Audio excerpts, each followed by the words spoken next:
정주호 선생님이 겨울철 널뛰는 혈당을 단번에 제압할 수 있는 방법을 알려주신다고 합니다. 과연 어떤 방법인지 화면으로 먼저 만나보겠습니다. 겨울 혈당 잡는 법, 몸속 혈당 조절 엔진을 키워라. 혈당 조절 엔진 그게 어디에 있어요? 그게 뭐예요? 예, 우리 몸속에 있는 혈당 엔진은 바로 근육 중에서 어디일까요? 근육 중에 허벅지 또 허벅지, 힙. 아, 네. 정확히 틀리셨습니다. 예, 우리 몸속에 있는 혈당 엔진은 바로 종아리 근육입니다. 종아리 근육이요. 종아리 근육. 종아리 근육. 종아리 근육하면 또 이만기 아니에요? 종아리 자신 있습니다. 그렇죠. 종아리의 왕이 있지 않습니까? 그러니까 근데 사실 우리 엄지 선생님들이 그동안 뭐 당뇨 조절할 거면 뭐 근육을 키워야 된다. 특히 뭐 하체 근육을 키워야 된다 하셨는데 종아리는 사실 이만기 선배님 같은 사람 아니고 일반 사람은 요만하지 뭐. 네. 실제로 우리가 보통 이제 그 근육이 제일 많은 부위가 허벅지고 그다음에 또 대퇴부이기 때문에 가장 혈당에 도움이 될 수 있는 엔진이 된다라고 생각할 수 있는데요. 실제로 또 그렇지가 않아요. 왜 그러냐면 우리 몸에서 포도당이 가장 사실 적은 부위가 바로 종아리예요. 이 종아리의 근육을 많이 개발하면 그만큼 몸에 있는 포도당을 쓸 수 있다는 것이죠. 그래서 혈당을 조절할 수 있다는 얘기이기 때문에 지금부터 종아리 운동을 많이 하시면요 훨씬 더 건강한 몸, 혈당을 조절할 수가 있으신 거죠. 저는 뭐 요즘도 이제 뭐 종아리는 자신이 있었고 이 이만기의 이 종아리 그러니까 이 혈당 조절 엔진이 잘 이렇게 가동되고 있는지 나는 그걸 모르겠네. 자, 그래서 그걸 한번 정주호 선생님이 여러분도 이만기 씨를 비롯해서 여러분도 혈당 조절 엔진 역할을 이 종아리가 제대로 하고 있는지를 어허. 저희가 확인할 수 있는 방법을 알려주신다고 합니다. 자, 그럼 선생님 어떻게 하면 되는지 알려주시죠. 자, 저희가 지금 의자가 준비가 됐는데요. 혈당 조절 엔진 키우는 종아리 운동법 어떤 걸 하면 될까요? 그 종아리 근육을 제대로 이제 만들고 혈당 조절을 할 수 있는 운동을 배울 텐데요. 예. 어떤 거냐면은 바로 스쿼트 운동이에요. 우리 스쿼트 아시죠? 알죠, 네. 알죠.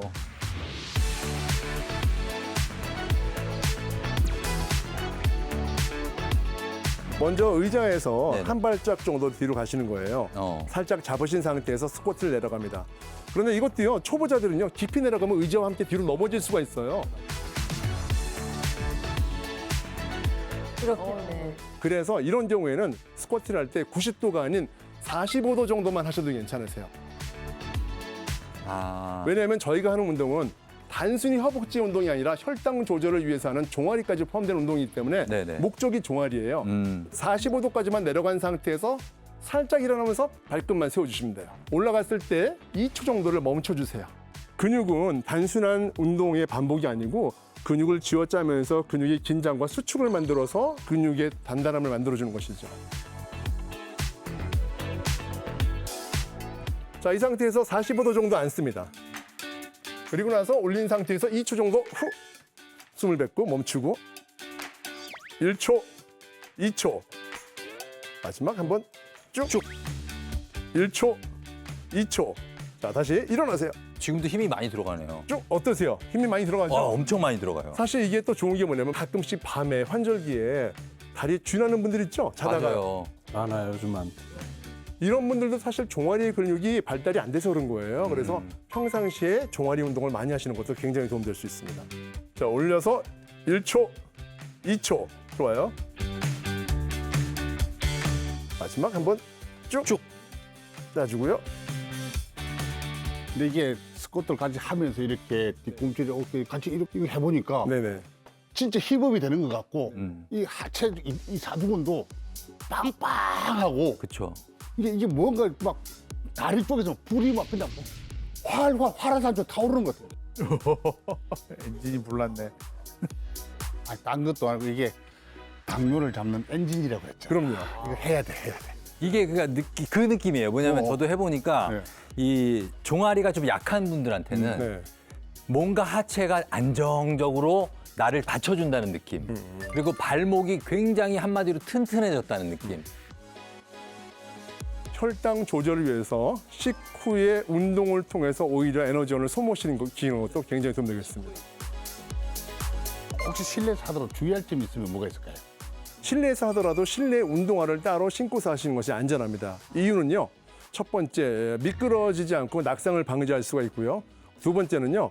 이 맨발로 하게 될 경우에는 우리가 발가락, 특히 약한 쪽에 새끼발가락 한쪽으로 체중이 몰리면은요. 잘못하면 뼈에 골절이 일어날 수가 있어요. 그래서 신발을 신고 안전하게 하나로 움직이는 방법으로 하시는 것이 훨씬 더 안전하고 좋습니다. 겨울철 당뇨 잡는 법 알아보고 있는데요. 자, 겨울철에 당뇨가 더 위험한 이유가 있다고 합니다. 어떤 것인지 화면으로 공개하겠습니다. 겨울철 당뇨, 뇌졸중을 앞당긴다. 아, 또 무시무시한 단어 나왔네요. 뇌졸중. 저희 어머니가 그 혈관성 치매를 앓고 계신데 사실 이게 30년 전에 앓은 그 뇌졸중 때문이거든요. 이 당뇨가 있으면 뇌졸중이 더 잘 생긴다는 그런 말씀인가요? 네, 맞습니다. 겨울이 되면 혈관이 수축을 하게 되거든요. 그러면 이제 혈압이 올라갑니다. 그러면 혈압이 상승한 것이 혈관을 손상시킬 수 있어서 심뇌혈관 질환 중에서 이제 뇌졸중이라는 것이 많이 발생합니다. 그 중에서도 이제 당뇨가 있으신 분들은 뇌졸중에 의한 사망률이 당뇨가 없는 환자와 비교했을 때 무려 3배나 올라간다는 보고가 있습니다. 뇌졸중은 이제 혈관이 막히는 뇌경색 그리고 터지는 뇌출혈 이렇게 구분이 되는데 뇌경색이든 뇌출혈이든 발생을 하게 되면 뇌에 산소나 영양분이 공급이 되지 않기 때문에 돌연사가 생기거나 목숨을 구하더라도 신경에 영구적인 손상이 발생합니다. 그래서 돌이킬 수 없는 후유증이 발생하기 때문에 혈당 관리를 정말 신경 써서 잘 해야 되겠습니다. 근데 뭐 보통 동맥 경화하면은 뭐 고지혈증이나 고혈압 때문에 뭐 그렇게 생긴다고 이렇게 이야기 들었거든요. 네. 근데 이게 당뇨 때문에 혈당의 조절이 안 돼서 그렇다 보니까 더 진짜 신경을 써야 되겠다는 생각이 가집니다. 네, 맞습니다. 이게 고지혈증, 고혈압, 고혈당, 이 쓰리고 질환이라고 그러잖아요. 이게 같이 옵니다. 이 세 가지 질환은 같이 오고요. 근데 이제 당뇨는 우리가 혈관 질환이에요. 그래서 혈관 질환 때 조심해야 될 게 바로 좀 아까 얘기했던 심내혈관 질환, 심장 질환과 뇌혈관 질환입니다. 또 원안에 당뇨가 있으면요, 이 심장병으로 인한 사망률도 증가하는데요. 당뇨가 없을 때보다 있을 때 한 3배 정도 증가되는 것으로 알려져 있습니다. 근데 사실 당뇨 환자는 걱정이 많이 되는 게 머리부터 발끝까지 다 우리 혈관으로 되어 있잖아요. 또 가느다란 혈관이 특별히 문제가 되는 거는 콩팥입니다. 그러니까 만성 신부전 생길 수 있는 게 그러니까 혈관 질환인 거예요, 사실은요. 그리고 눈 있잖아요, 망막. 망막에도 가느다란 혈관, 소혈관이 지나가는데 거기 막히면 또 실명이나 이런 것들도 할 수 있으니까 위험하고 그래서 뇌로 가는 혈관에 문제가 생겼을 때는 또 치매도 발생할 수 있으니까 정말 대비를 잘 하셔야 됩니다. 간식 조금 안 먹는다고 해도 될 게 아닌 것 같고 사실 뭐 오늘 이야기 쭉 들어보니까 혈당 관리가 정말 중요하고 꼭 잘해야 되겠다는 생각을 가집니다. 특히 이제 겨울 되면은 이게 혈당 조절이 더 안 된다고 하니까 걱정은 되는데 그래도 무슨 방법이 있지 않겠습니까? 겨울철 혈당 관리 잘할 수 있는 방법 뭐 따로 없습니까? 있습니다. 자, 추운 겨울 혈당 관리가 걱정되는 분들을 위해서 도움되는 식품을 소개해 드릴 텐데요. 바로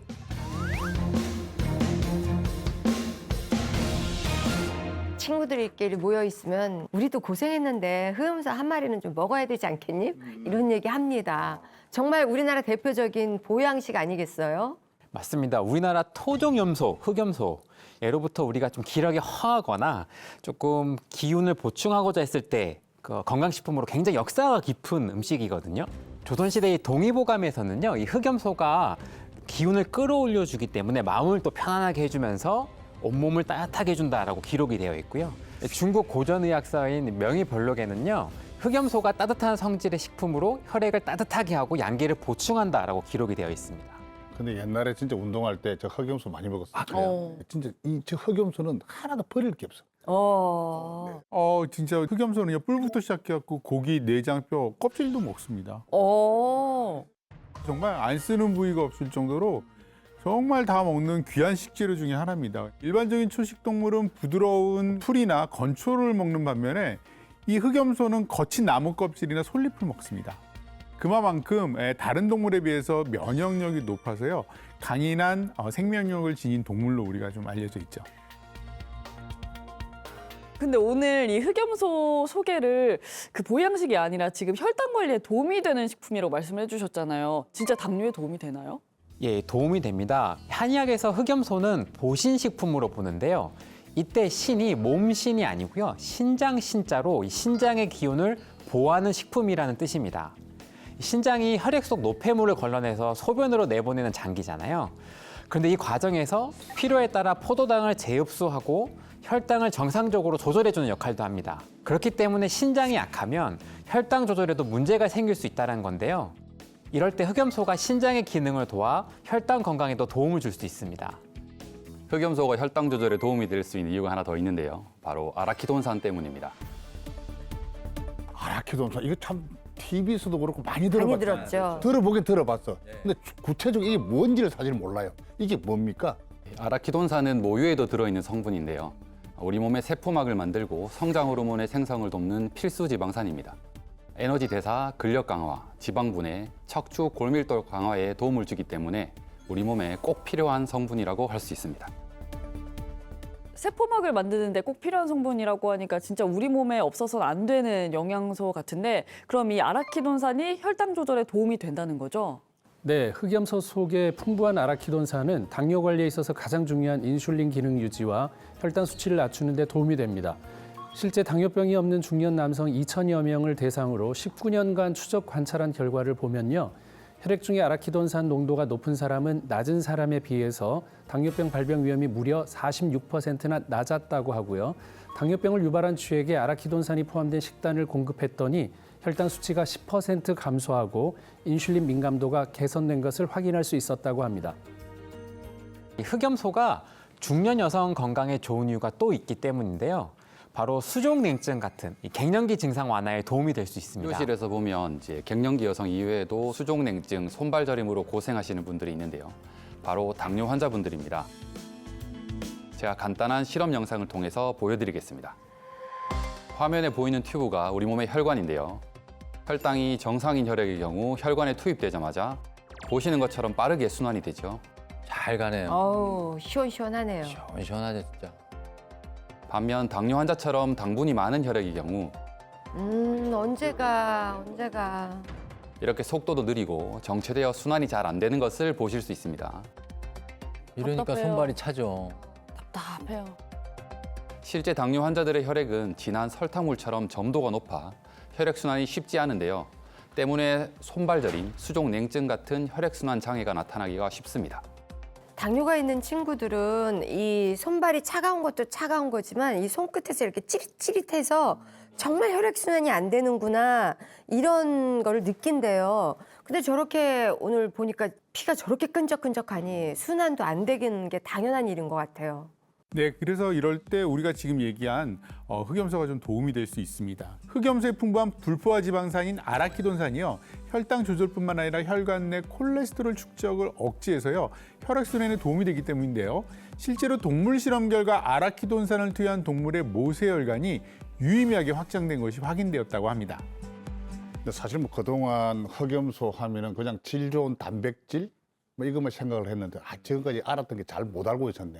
근데 집사람이 40대면은 염소를 꼭 한 마리 먹어야 40대를 넘긴다 그러더라고요. 혹시 이제 이만기 씨 아내분은 잠 잘 주무시는지 궁금합니다. 식은땀도 가끔 흘리고 다리 지도 난다고 그러고 잠도 몇 번을 깨요. 흑염소 속에 풍부한 아라키돈산이 완경기 여성분들 흔히 겪는 또 수면 장애에 도움이 될 수 있기 때문에 여쭤본 겁니다. 우리 몸 속에는 수면을 촉진하는 역할을 하는 호르몬인 프로스타글란딘 D2라는 물질이 있는데요. 이 물질 분비를 아라키돈산이 돕기 때문입니다. 뿐만 아니라 흑염소 속에 왜 우리 오메가3 얘기 많이 하잖아요. EPA, DHA 같은 불포화 지방산 역시 풍부하고 이게 이제 수면 관여하는 호르몬인 세로토닌 조절을 도와서 수면 장애에 도움이 될 수 있습니다.